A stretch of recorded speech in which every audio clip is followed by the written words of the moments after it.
Eita, nós! Série dos R$ 200 por mês especial nessa super quarta-feira que a taxa Selic do Brasil subiu de novo. 14,75% é a nova taxa de juros do Brasil. Pois é, galerinha, a gente não via essa taxa de juros desde 2006 aqui no Brasil. Olha que catástrofe. Quais serão os desdobramentos? O que eu espero para o futuro dos nossos investimentos? Você vai acompanhar no vídeo de hoje quais são os impactos dessa alta da Selic e o que eu acredito que esteja aí por vir aqui no Brasil. Vamos falar também sobre o Vino 11 no vídeo de hoje, um assunto que vocês me pedem bastante e eu trouxe uma análise para vocês também. E vamos incluir um novo fundo imobiliário na nossa carteira e uma nova ação também de olho aí nessas mudanças que estão acontecendo no Brasil e no mundo. Aí é muita coisa, né? Então fica comigo no vídeo de hoje, já pega aí teu jantar, teu almoço, tua comidinha e vamos maratonando junto comigo. Ó o outro aqui, bora Diego, manda logo o episódio 22 logo, pessoal desesperado, né? Esse aqui saiu tarde, mas saiu, gente. Olha o Felipe também, já maratonei toda a playlist investindo 200 por mês. Parei de fumar, iniciando nesse mês vou converter o valor do cigarro em investimento, me baseando nessa playlist. Ah, Felipe, que coisa boa, como eu fico feliz de ouvir isso. A pessoa ficando mais saudável e mais rica, tudo junto de uma vez só, não tem coisa melhor, né? Aliás, deixa o seu depoimento aqui também, quem sabe você não aparece no próximo vídeo da série. Agora, sobre esse comentário aí do Felipe, eu tenho uma dica pra vocês. Quem tá pegando o bonde andando, que é muita gente que começa a assistir a nossa série aqui no meio do caminho, o ideal é que sim, vocês podem se espelhar na nossa carteira, tá? O ideal é que você aprenda a fazer as suas próprias análises, entendendo o que a gente faz aqui, porque essa carteira é uma carteira que eu monto com um propósito pro Diego. Ela faz sentido pra mim, que quero me aposentar daqui 10, daqui 15, daqui 20 anos. Pra você, às vezes, pode ser um pouco diferente.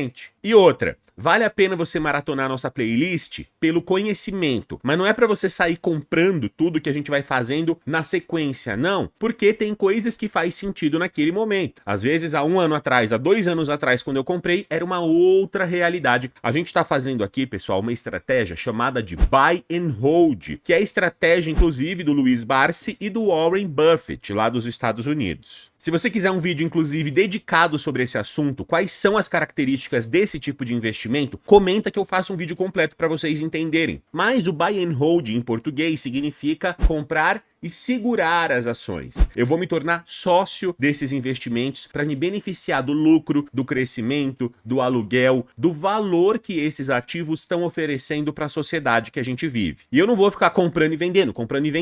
Mas presta atenção, comprar e segurar não é a mesma coisa de você comprar e esquecer o investimento, tá? Não, porque as coisas mudam, o mundo muda, a direção do mundo muda o tempo inteiro. Então a gente tem que sempre ficar de olho e revisitar ativos que às vezes a gente vê ali, ó, que não, o cenário mudou e aquele ativo não faz mais sentido na nossa carteira. Você vai ver no vídeo de hoje. Vamos lá dar uma olhadinha na nossa carteira. Ô, coisa bonita! Valor aplicado, olha lá, pessoal, R$ 4.647, um saldo bruto de R$ 4.758. Se a gente fosse olhar só na variação patrimonial, o que a gente comprou versus o que a gente tem hoje, 2,38% acima do que o que a gente comprou ali. Muitas dessas compras foram recentemente, então por isso que isso aqui não é a rentabilidade da nossa carteira, que a gente vai ver daqui a pouquinho. Nossa carteira hoje, olha lá, ó, tá com 31% de fundos imobiliários, 21% de renda fixa, 20% de ações Brasil, 15% de ações Estados Unidos, 7% de criptomoeda, 2% aqui de ETF também americano. Olha lá, nossas maiores altas aqui da carteira são VEG, Banco do Brasil, Seguridades, Itaúsa, Banco do Brasil, Leve 3 e aí as nossas quedas aqui, ó, Engie, Klabin, Droga Raia Brasil e Vale 3. Dos fundos imobiliários que a gente tem em carteira, a gente só tem o XPML11 no positivo, o resto tá tudo negativo, mas pagando dividendos. Daqui a pouco a gente vai olhar. Nossas criptomoedas, temos Bitcoin valorizando pra caramba, Ethereum caindo aqui 30% na carteira. ETF internacional, nosso IVV tá aqui, ó, no 0 a 0, né, com tudo que tem acontecido nos Estados Unidos, e a nossa carteira de estoques também aqui, ó, menos 1% ao todo. Temos Banco Inter e Cóstico aqui, ó,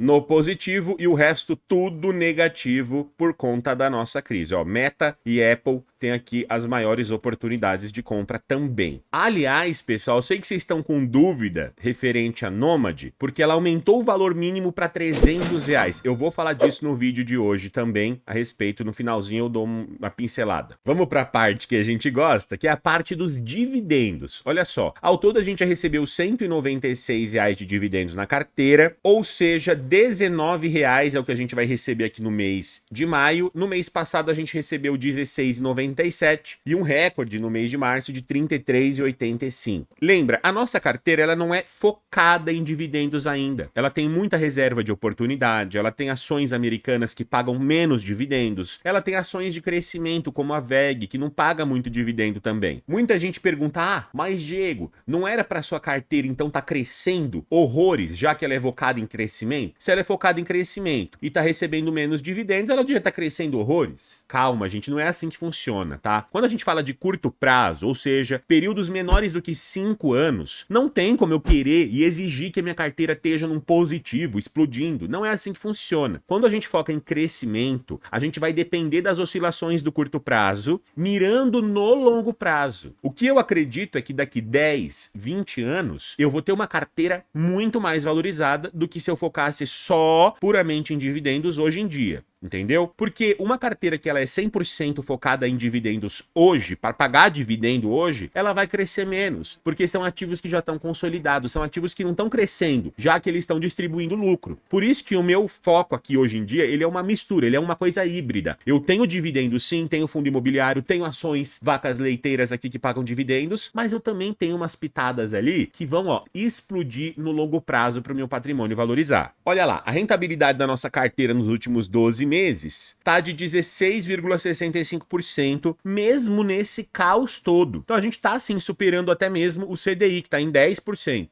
Lembrando, a minha carteira principal do canal, que já tem mais de R$1,5 milhão de investido, eu não tô nem batendo CDI esse ano. De tão caótico que tá o cenário, bolsa caindo, cripto caindo, muita coisa acontecendo, né? Muita insegurança por parte da humanidade. Então a nossa carteira aqui dos 200, você vê que ela tá ali, ó, redondinha. Ai, Diego, aproveita que você tá já falando desse assunto e conta mais desse negócio aí da Selic ter subido. Por que tá acontecendo isso? Será que os fundos imobiliários agora vão subir de vez? Será que vai cair tudo de novo? Pessoal, lembra que a taxa Selic ela sobe para controlar a inflação, porque uma vez que os juros do Brasil tá mais alto, as pessoas gastam menos, elas fazem menos financiamento imobiliário, menos financiamento de carro, elas compram menos coisas e isso desaquece a economia, porque se as pessoas estão gastando menos, elas preferem deixar o dinheiro investido, rendendo bastante lá no Tesouro, lá no CDB, ao invés de gastar, não, eu não vou comprar esse tênis da Nike de R$1.000, porque R$1.000 tá rendendo uma fortuna lá na caixinha do Nubank, eu não vou gastar agora não. Você entendeu?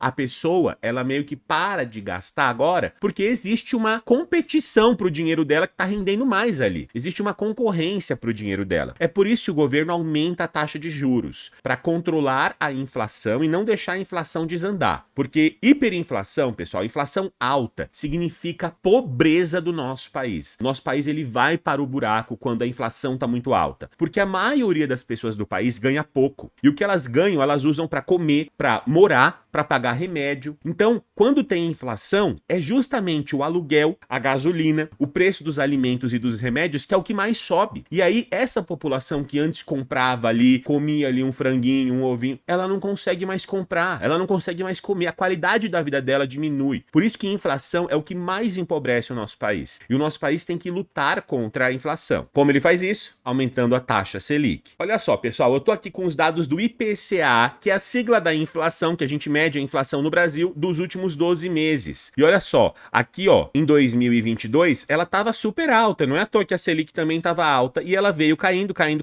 mas se a gente olha para os últimos 2 anos, essa inflação, pessoal, que chegou aqui ó, a 3,69%, ela já tá agora subindo de novo para 5,48%, acima da meta do Brasil. O Brasil, ele tem uma meta de inflação, justamente para não deixar a nossa população empobrecer. Ele tem que ficar dentro dessa meta. Só que a gente gente tá fora da meta, a gente não tá conseguindo cumprir a meta. E a estimativa é que as coisas estão ficando mais caras. Ai, Diego, realmente, eu percebi, viu, que o preço do café subiu, da laranja subiu, arroz subiu, um monte de coisa tá subindo de preço mesmo. Pois é, isso é o reflexo da inflação. Você vê como está no seu dia a dia? Um outro dado que a gente pode observar é a questão da taxa de desemprego do Brasil. É bom que ela esteja caindo, ou seja, menos pessoas desempregadas. Você vê que há 2 anos atrás, isso aqui estava em 8,5%, a gente veio caindo, ó. Você vê que subiu aqui até abril também de 2024, depois voltou a cair. Mesma coisa, ó, janeiro, fevereiro, março, abril, subindo. Será que ela vai continuar subindo ou será que ela vai cair? Porque com a taxa Selic nas alturas, do jeito que está subindo, o que acontece? Desestimula muito comércio. A gente tem empresas falindo no Brasil. O recorde de empresas em recuperação judicial no Brasil. Olha só, quantidade de empresas de pedido de recuperação judicial nos últimos 10 anos. Em 2016, que a gente teve uma das maiores crises aqui no Brasil, 1.863 pedidos. E em 2024 a gente teve 2.273. Nem na época da pandemia a gente teve tanta empresa falindo como a gente teve no ano passado. Imagina agora esse ano que a Selic tá subindo pra caramba. Até o moço lá que eu lavava o carro do Lava Rápido aqui perto, teve que fechar o Lava Rápido dele. Ele falou, não tinha condição. Você paga imposto, você paga um monte de coisa, acabou. Vai à falência. Isso significa, na prática, mais gente desempregada no nosso país. A taxa de desemprego tá aumentando e não é à toa. O problema é que com menos consumo e mais desemprego, o governo arrecada menos impostos. Ou seja, o governo ele ganha menos dinheiro, porém ele está gastando cada vez mais, principalmente por um fator, INSS. Inclusive, ó, o Banco Mundial fez uma projeção falando que a idade mínima para se aposentar no Brasil pode subir para 72 anos em 2040 e chegar a 78 anos em 2060. O pessoal tava falando que já ia começar a partir do ano que vem essa regra aí para se aposentar nos 78 anos. Falaram que isso aqui é uma fake news, tá, pessoal? Porém, sim, existe essa projeção e muitas vezes essas projeções elas são realizadas, são concretizadas. Quando a gente olha aqui para o índice IFIX, que é o índice que mede os fundos imobiliários desde o início do ano para cá, a gente vê ele subindo 8,56% de alta. Então, se você começou a investir há 6 meses para cá, bem provavelmente a sua carteira tá positiva, tá muito boa. E aí, às vezes, você vai querer entrar ali na ganância, né? Meu Deus, se eu ganhei tudo isso agora em 4 ou 5 meses, imagina só o que eu vou ganhar até o fim do ano. E aí você vai lá e compra, né? Vende o carro, vende a casa para comprar tudo de ações e fundo imobiliário. Sendo que não é assim que a banda toca, tá, pessoal? Só que é renda variável. E apesar dessa alta do IFIX, eu acredito que o cenário não tá tão otimista assim aqui pro Brasil. Principalmente por conta disso daqui, ó. Despesa livre no orçamento cai a 0 em 2029. Economistas veem colapso. O nosso governo, ele funciona que nem uma pessoa igual a gente. A gente ganha o nosso salário, que são as entradas, e ele tem os gastos, que são as saídas, igualzinho a gente. O que acontece se o seu salário for menor do que os seus gastos? Você tá devendo, né? Você vai precisar arranjar dinheiro de algum lugar. E essa é a situação que o Brasil se encontra. Desde 2016, as contas do Brasil não ficam no positivo, elas não terminam o ano no positivo, fazendo com que a gente deva cada vez mais dinheiro, porque o nosso gasto é maior do que o que a gente consegue arrecadar, do que o governo consegue arrecadar com impostos. Qual que é o problema? Hoje em dia, aqui ó, 2025, os gastos são o seguinte, a gente tem aqui em vermelho os gastos obrigatórios, que é basicamente INSS, folha de pagamento de funcionarismo público e alguns gastos básicos com educação, saúde, transporte. Em verde, a gente tem as despesas discricionárias, que são consideradas investimentos no nosso próprio país. Então, por exemplo, construção de infraestrutura, construção de rodovia, construção de ferrovia, de pontes, dinheiro para projetos, para industrializar o país. O Brasil ele tem que investir nisso para a gente continuar crescendo do jeito que a gente está, para o desemprego cair, por exemplo. Qual que é a questão? Os gastos obrigatórios não tem jeito, eles são obrigatórios. A gente tem que gastar e acabou, não tem conversa, é lei. Os discricionários, dá pra gente dar ali uma cortada se eventualmente a gente conseguir. A questão, pessoal, é que olha o que tá acontecendo ao longo do tempo aqui, ó. Até 2029, o nosso gasto com o INSS, folha de pagamento dos funcionários públicos, vai passar a quase 100% do que o Brasil tem pra gastar. Olha que doideira isso. Então não vai sobrar mais dinheiro para investimento. E isso pode ser sim um risco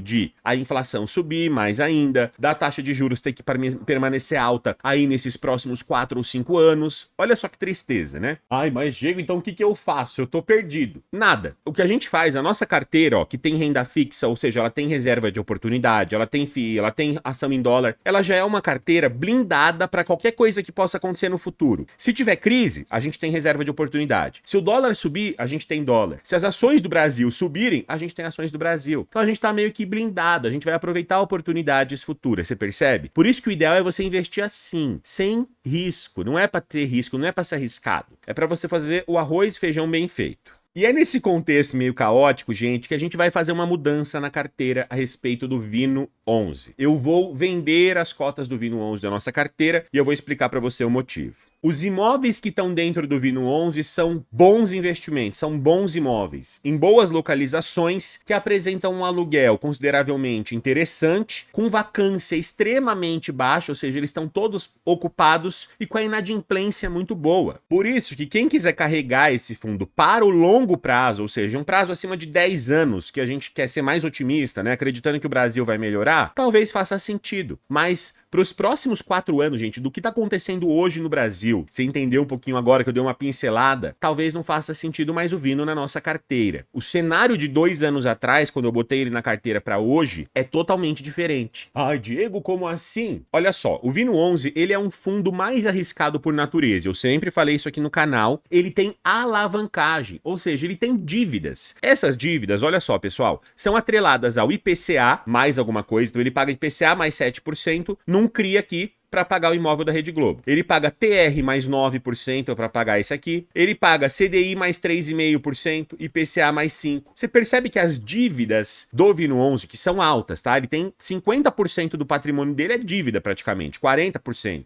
Essas dívidas são atreladas ao CDI e à inflação. E o que eu acabei de falar para você aqui nesse vídeo? Que a inflação tá subindo e a perspectiva não é boa. E o CDI, a Selic, tá subindo. E vai provavelmente permanecer alta por um bom tempo. Inflação alta e Selic alta vão prejudicar mais ainda o Vino 11. A dívida dele vai aumentar. Então a quantidade de pagamentos, de dividendos que ele vai pagar, vai diminuir provavelmente. A geração de caixa que o Vino 11 tem aí para receber, que ele recebe por cota, é de aproximadamente 4,7 centavos por cota. Esse mês, inclusive, o resultado dele foi pior ainda, né? Porque aconteceu aqui um problema contábil aí, que ele não recebeu o dinheiro, vai receber no mês que vem. 0,036, ou seja, 3,6 centavos por cota. E ele pagou 0,5, ele pagou 5 centavos por cota, porque ele tá tirando do caixa dele, da venda do imóvel que ele teve. Então ele tá meio que inflando os dividendos de forma artificial, sendo que ele não tá conseguindo receber isso de aluguel, que a dívida dele tá aumentando. Então, diferentemente do que estava acontecendo há 2 anos atrás, que a Selic estava caindo e as perspectivas do Vino eram melhores, justamente por isso, a dívida dele iria diminuir, agora não. A dívida dele está subindo e a chance de isso acontecer e continuar nessa dívida é maior. Olha só, aqui ele fala que a estimativa é pagar entre 4,5 e 5,5 centavos por cota até dezembro de 2025. Ano que vem, ele tem mais uma parcela da venda do imóvel que ele fez para receber. Então, ele deve conseguir aí pelos próximos 2 anos continuar pagando esses dividendos de forma forçada, entendeu? Problema aí depois disso. E se chegar 2029 e tiver esse colapso financeiro que a gente tá tendo e a inflação nas alturas? E se o Vino não conseguir vender mais um imóvel para continuar aí tendo dividendo para pagar a conta? Porque a gente não sabe como é que vai estar o cenário do Brasil até lá. Lembra que eu te falei que buy and hold é a gente comprar e segurar bons ativos? A questão é que a gente tem que revisitar. Será que esses ativos continuam bons no cenário que a gente tem atualmente?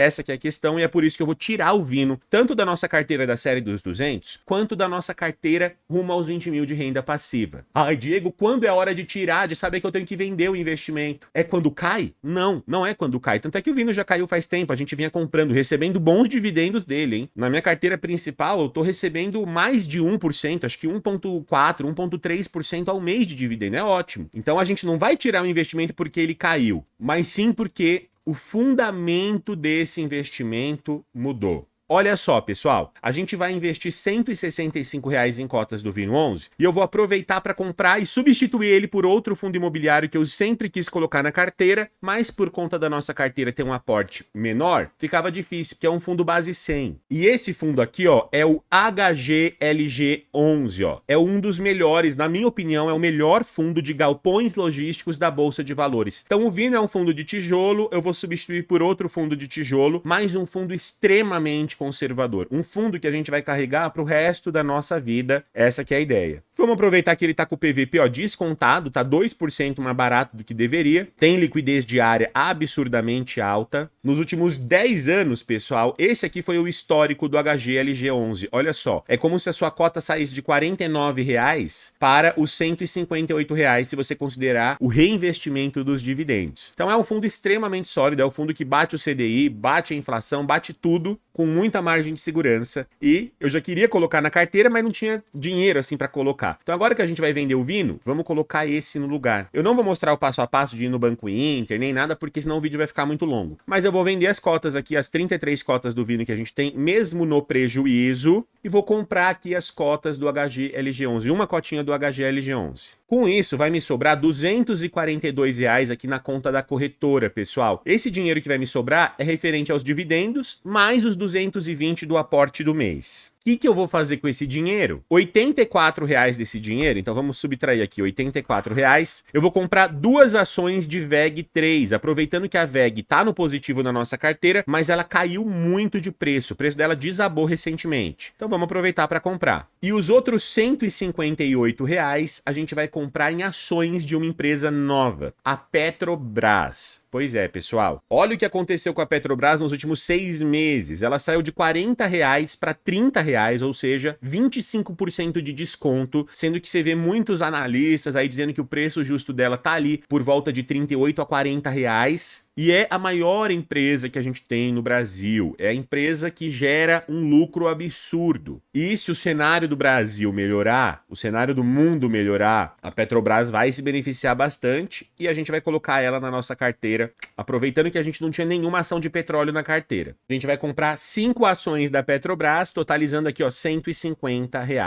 Então, se a gente for olhar aqui, ó, vai sobrar R$ 8 ali na conta que a gente usa para os próximos aportes. Beleza? Ai, mas Diego, você falou que ia comentar da Nômade também. Pois é, não vou esquecer não. Pessoal, a Nômade, de fato, ela subiu o valor mínimo pra gente mandar e converter lá pra dólares de R$ 50 para R$ 300. Eu não gostei disso, tá? Mandei mensagem pra eles, pedi pra eles abaixarem. Eles estão analisando e vendo se há possibilidade de fazer isso. Então, o máximo que eu tô fazendo aqui pra tentar reduzir, porque eu sei que é difícil a gente investir R$ 300 de uma vez. Vamos ver a cena dos próximos capítulos, se eles vão conseguir reduzir, mas ó, estou lutando pela gente aqui sim, tá? Se eles não conseguirem reduzir, o que a gente vai ter que fazer é uma estratégia de ir colocando dinheiro na renda fixa e aproveitar. No momento que o dólar cair, a gente vai lá, pega 300 da renda fixa, da reserva de oportunidade, converte de uma vez e aí a gente vai fazendo isso ao longo dos próximos episódios. Vamos ver. Eu acho que sim, é um problema, mas dá pra gente solucionar. Eu tô tentando ver se ele diminui pelo menos para uns R$ 100, né? Vai que. Se você não fez um mini curso grátis do canal de 3 aulas, eu vou deixar o link aqui embaixo. Me chama que eu te mando. Pode chamar lá, só que assim, gente, é muita mensagem. Às vezes o WhatsApp trava, eu não consigo mandar. Então assim, tenha calma que uma hora chega a sua vez, beleza? Para você continuar aprendendo, eu vou deixar aqui 7 provas de que fundo imobiliário não é modinha. Vai lá e assiste, é um vídeo top sobre fundo imobiliário, pra você ter ali mais convicção no que a gente tem feito. Te vejo no próximo vídeo. Valeu!